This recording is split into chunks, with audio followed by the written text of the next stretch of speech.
that we have a set that has just the tools that you like and that's in your budget. So let me show you the other options. And then you drop down to the next set, you show the new payment plans, and the last step is close again with a question. The last step is, so would you like to go ahead and get this set? Is this more affordable for you? You have to get good at the last step, which is, because when you ask them again, what it does is it puts them in the situation of making the decision. And that's a place of comfort for them. So after you present the new options, so is this better for you? Ask a closing question. You're going to close again.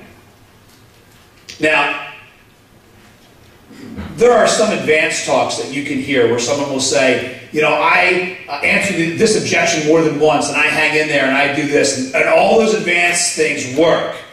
But I'm just talking about basic closing and dropping down.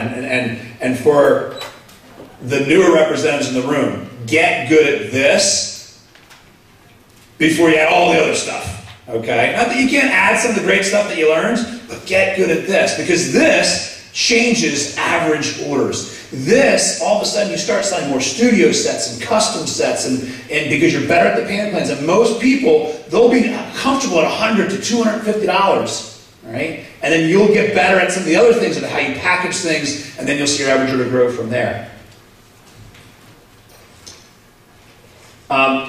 I gave you an example of how to use this in the handout. All right? So, oh, Ms. Earl, I really love it. This is beautiful. You know, call me after the holidays, and we'll call in 6 months, and we'll go and get it. And by the way, you know, when I was a new rep, I'm sure many of you have done this. You know, they can tell you, call me next week. I'm getting a refund check. Call me next month. 99.9% of the times, call me later means no. I remember I used to argue with my manager. You don't understand. You should have seen the look on their face. He's like, I know. But 5 hours from now, she's not going to have that look anymore. Because she's going to forget how much she loved Cutco and how it felt. If you would have got a sale for 3 pieces, it would have been better for a promise from a... Because I wouldn't want to drop off the homemaker because I had a promise for a homemaker. I would rather get a sale for 2 or 3 knives than a promise for a homemaker, because a person who has 2 or 3 knives in their hands, I can call back. And they're still excited about Cutco each and every time. And by the way, if you drop down correctly, most of the time you're not getting a sale for 2 or 3 pieces. Most of the time, you're getting a sale for somewhere in the middle, and then you can upgrade them later. So here's an example I wrote down. The clarify step, just so I understand you do like Cutco and you would get it, it's just that blank is a little bit too much money for you right now. I can understand that, Ms. Jones. That's completely normal. Most of our customers feel the same way. And then you offer a solution. That's why some of them like our no-interest investment plans, but I'm confident that we can show you a way to get the set that has just the tools that you want and that's in your price range. Let me show you some of the other options. Now, when I learned that little verbiage as a new rep, it changed the end of my presentation. So, Mr. Jones, let me show you some of the other options. And your customers will do this. You know how you just nodded at me? Your customers will say, let me show you some of the other options. And the customer goes, and it's like, I just got permission to show the other options. Like, that was really positive. All right, Mr. Jones, here's our galley sets. This is what you get. Here are the prices. Is this better for you? Now, again, be ready a good percentage of the time. They're going to say, you know, and then you respond the same way. I completely understand. This is still one of our larger sets. Like I said, we have a lot of different sets and options, and I'm sure we're going to find something that's right in your price range. Let me help with the other options. Let me show you the next set down. And then you go to the next set. Is this more affordable for you? Now let me give you another example of how to implement it. All right? And this one isn't written down, but I'll just show you this one.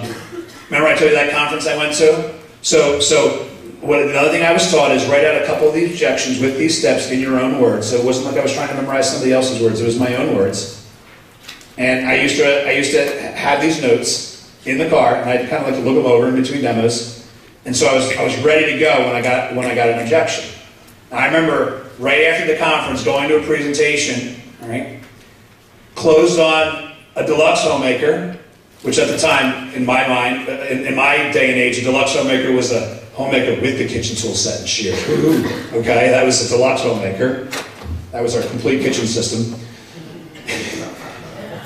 And she was like, oh, I totally love it. You know, I'm like, yes! And, just sit there.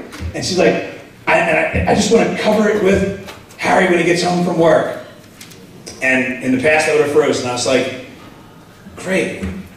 So what you're saying is you love this set. This is the set that you want. You just want to talk it over with your husband when he comes home to make sure it's the right thing.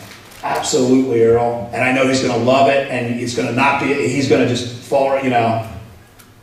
She started trying to sell me.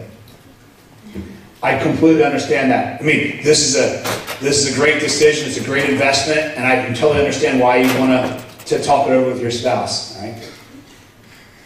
But see, the only thing is, you're not going to have the product to show them, and I only get paid to come out here once, and I can only offer your first call special the first time I'm sitting down with you.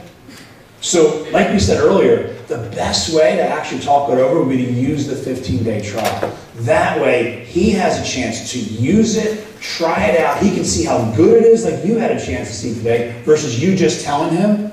And I know that if after 15 days you don't like anything in the homemaker, I will come back and pick it up myself and return it for you.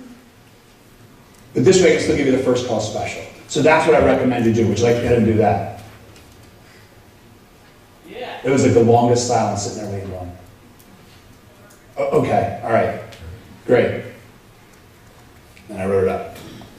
And that was my first deluxe, because I finally answered the objection, and it was great. It was because I practiced though. So here's how to implement these ideas. Practice how you close, all right? So work on it. And if you don't have it really good memorized yet, work on that. Practice it out loud. Say it over and over again, all right? Have the attitude that I have to work as hard at closing as I did at my demo, all right? Use my steps to write out some of the answers to the objection. Show them to your manager. Practice them. All right? Get good at that, dropping down with the payment plans. All right? And I promise you, if you do those things, you will see a difference in how you feel at the end of the presentation. You'll be less nervous about it, and you'll also see a difference in your results. All right? What do you think? You like it? Yeah!